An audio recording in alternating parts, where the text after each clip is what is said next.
જમણું કર્ણક, ડાબું કર્ણક. એટલે ઉપર તરફના બે ખંડો એને કર્ણકો કહેવામાં આવે અને નીચે તરફના બે ખંડો એને ક્ષેપકો કહેવામાં આવે.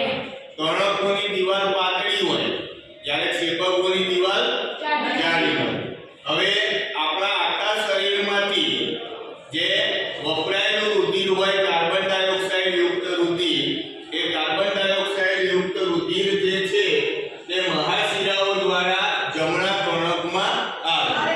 પછી જ્યારે જમણું કર્ણક સંકોચન પામે એટલે એ રુધિર અહીંયા ત્રિદલ વાલ્વ મારફતે જમણા ક્ષેપકમાં પ્રવેશ કરે અને જમણું ક્ષેપક જ્યારે સંકોચન પામે ત્યારે એ રુધિર અહીંયા ફુફ્ફુસીય ધમની દ્વારા ફેફસાની અંદર જાય અને ફેફસાની અંદર જાય પછી ફેફસાની અંદરથી એ રુધિર શુદ્ધ થઈ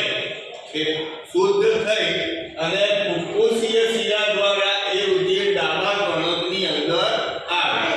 ડાબું કર્ણક જ્યારે સંકોચન પામે ત્યારે એ રુધિર ડાબા ક્ષેપકની અંદર દ્વિદલ વાલ્વ મારફતે આવે અને જ્યારે ડાબું ક્ષેપક સંકોચન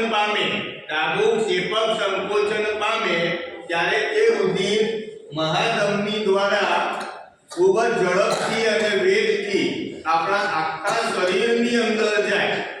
આપણા આખા શરીરની અંદર દરેક કોષોમાં જાય અને દરેક કોષોને ઓક્સિજન પ્રાપ્ત થાય અને એમાંથી આપણને ઊર્જા મળે અને ત્યારબાદ એ વપરાયેલું ઓક્સિજન વાપરીને એ રુધિર કાર્બન ડાયોક્સાઇડ લઈને પાછું જ્યારે પરત ફરે ત્યારે એ રુધિર શેના દ્વારા મહાશિરા દ્વારા પાછું ક્યાં આવે?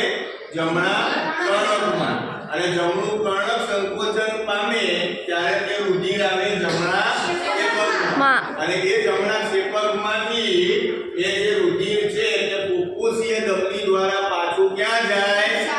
ફેફસામાં. અને ફેફસામાં શું થાય? ઓક્સિજન મળે ત્યારે તે રુધિર પાછું ડાબા કર્ણકમાં શેના દ્વારા આવે? શિરા દ્વારા. અને પછી જેમાં જાય? ડાબા ક્ષેપકમાં. અને ડાબા ક્ષેપકમાંથી કોના દ્વારા